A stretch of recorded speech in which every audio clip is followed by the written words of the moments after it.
Oi, minha gente, tudo bem com vocês? Eu sou a Joana. E hoje, como cada mês, né? Eu vou mostrar aqui pra vocês. O Deus Conosco, aqui ó. Ele sempre, na folha inicial, ele tem uma pergunta e uma reflexão que o Frei Patrício Ciadini, ele fez essa reflexão e eu sempre quero compartilhar junto com vocês. E a pergunta desse mês é: de que modo a igreja é o corpo de Cristo?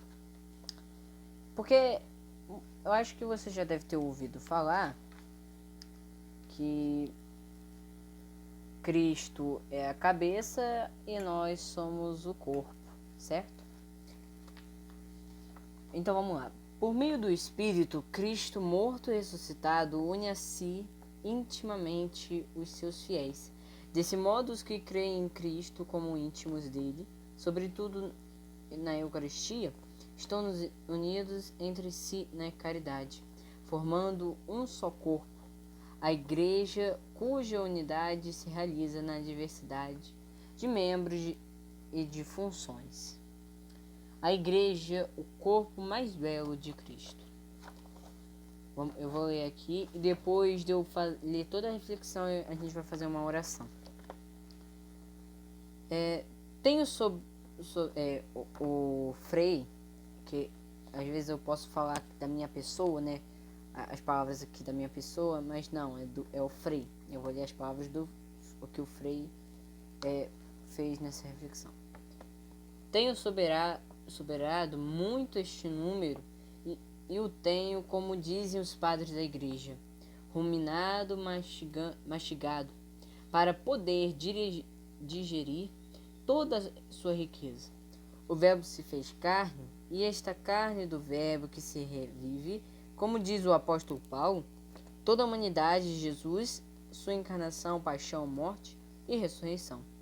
Na vida da igreja, continuamente vivemos todas essas realidades numa forma sensível.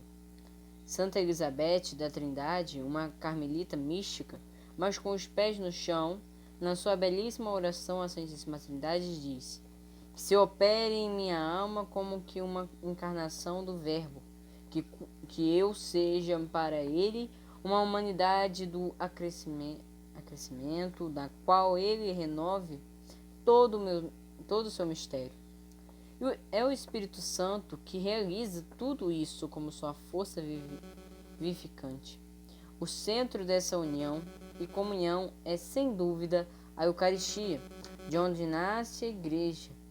A capacidade de prolongar no tempo a memória viva de Jesus, que quis ficar no meio de nós, com seu corpo e sangue. E quem come dele se torna visibilidade dele em tudo o que faz, especialmente na caridade, na solidariedade com todos os nossos irmãos sofredores. Precisamos compreender que a igreja não é uma estátua para ser conservada nos museus da história e nem da tradição, mas um corpo vivo e, como tal, é sempre em movimento e produz vida nova. Eu vou parar aqui, mas eu vou continuar que ainda tem a reflexão. E eu aqui falando, né, sobre que a igreja não é um museu.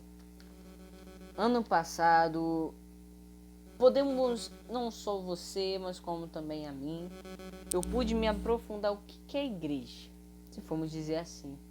Eu acho que todo mundo aprofundou mais o que é a igreja, porque em uma das reflexões das lives da missa que o meu pároco fez, ele disse que cada um é a igreja doméstica de Cristo. Então, por isso que a gente fala, né, que temos que estar todos em família, todos em comunhão com Cristo. Porque ainda mais nesse tempo de pandemia, na verdade não é só esse tempo de pandemia, mas como também vários outros tempos que a gente passa, não só por doenças, mas também por causas, né, por parente que morreu e a família fica afastada, e nesses momentos a gente tem que se unir. em várias situações familiares, não só e também que não são compreensivas, né? Às vezes o parente guarda uma coisa que é muito importante da família e tem várias outras coisas, e a gente não tem que cuidar só da igreja, a igreja material. Nós às vezes nos preocupamos muito com as coisas materiais, com a igreja material, com a estrutura, mas a gente esquece de como está a nossa estrutura, como está a nossa igreja. Se às vezes a gente tem que limpar ela porque a gente encheu muito, né, ela de nossos pecados, a gente tem que, às vezes a gente tem que dar uma geral, entendeu? E ser mais igreja doméstica, não, ainda mais nesse tempo de pandemia, não só esse tempo, mas quando tudo passar,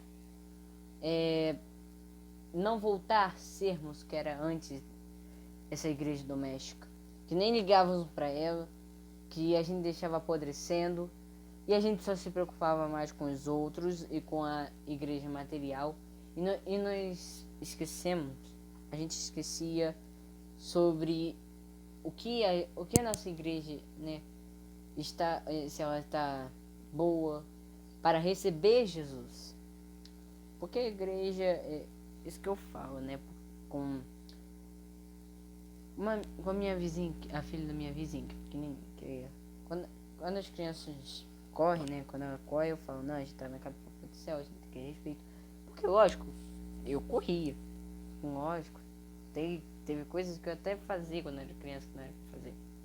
Mas, é criança, sim. Mas desde cedo a gente tem que aprender o que é igreja, o que é igreja doméstica, principalmente, e cuidarmos dessa igreja para recebermos Cristo, né? Nessa quaresma, principalmente, com um coração bom, com um coração humilde, com um coração de carne, não um coração de pedra. Então, continuamos aqui.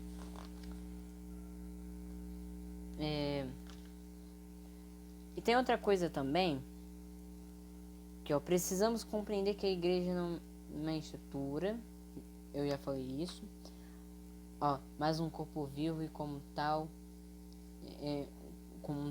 é sempre em movimento e produz vida nova, que está sempre servindo a Deus, ok? Então, continuando. Uma igreja multiforme, mas na unidade com seus carismas, que são os ramos e frutos da videira verdadeira, que é Jesus. É belo contemplar a realidade da igreja que tem a necessidade de se purificar e às vezes frágil, pecadora, inconstante e infiel.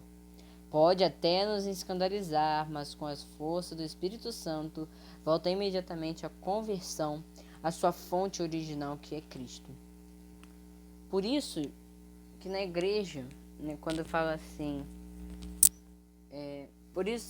por isso que na oração da paz, pela paz, diz assim, Senhor Jesus Cristo, disseste aos vossos apóstolos, eu vos deixo a paz, eu vos dou a minha paz. Não lhes dou nossos pecados, mas a fé que anima a vossa igreja.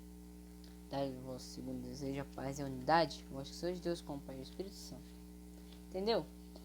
Mas o que tem a ver, né? Por que a gente pede para não olhar para os nossos pecados? Lógico, nós temos que assumir que a gente é pecador. Mas por quê? Porque o pecado é muito ruim, lógico, a gente já aprende isso desde pequeno, desde criança, né? Desde o momento que a gente vai para a igreja. E a fé, como eu disse, né, em um dos vídeos anteriores, enquanto houver esperança, você pode não ter vontade, não pode ter energia para fazer aquilo, mas enquanto houver esperança, ainda tem salvação. Então, os nossos pecados podem ser milhares, mas milhares de pecados. Mas essa fé que anima a nossa igreja é uma fé dessa união que a gente tem, E não só com os nossos pessoais da igreja, mas com as pessoas que convivem com você. Pode ser de uma outra religião, mas que convivem com você. Então, essa fé é muito boa. E por isso, eu acho que essa pergunta foi até boa, porque aqui também fala dessa conversão. Nós temos pecados, a fé que a gente tem, que anima a nossa igreja, é grande, mas os nossos pecados também são. Então, por isso que essa pergunta, ainda bem que não só vem no tempo da quaresma, mas que a gente tem que vir pela nossa vida toda. Que quaresma é tempo de conversão. Então, vamos ter essa conversão com Cristo. Então, continuando aqui.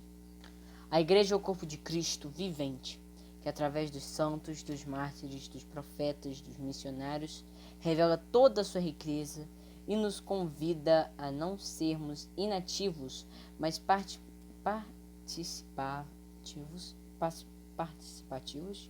desta vida sobrenatural.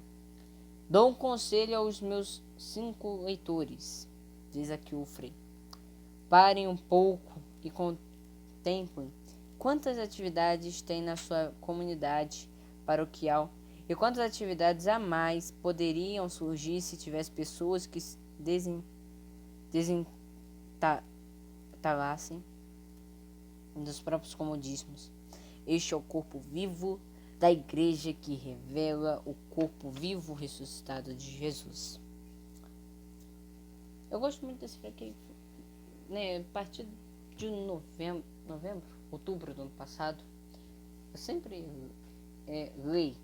Eu comecei, lógico, a gravar meus vídeos em dezembro, mas sempre, a partir de outubro do ano passado eu comprei o Deus Conosco, aí eu comecei a ler, e esse Frei, ele fala muito bem.